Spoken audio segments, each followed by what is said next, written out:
Gəlin bu üç tənlik arasındakı fərqə baxaq. Birinci tənlik x bərabərdir x0 üstəgəlsin vt deməkdir. Bu x9 istiqamətində düz xətli bərabər sürətli hərəkətdir. x0-ın qiyməti 3-dür, v-nin qiyməti 4-ə bərabərdir. Düz xətli bərabər sürətli hərəkətdə əvəzləyici qüvvə 0-a bərabərdir, təcil 0-a bərabərdir.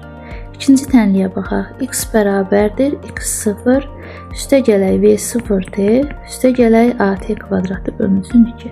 Burada x0-ın qiyməti 4-dür, v0-ın qiyməti 3-dür, a bölək 2-nin qiyməti 2-dir, a bərabərdir 4-dür, f də bərabərdir f əvəzləyici ima düsturuna əsasən 3 vurulsun 4 bərabərdir 12 Newton. Üçüncü tənlik v bərabərdir v0 üstəgəlsin at-dir. Burada v0 5-dir, a-nın qiyməti isə 3-dür. F əvəzləyici bərabərdir ma düsturuna əsasən 3 vurulsun 3 bərabərdir 9 Newton.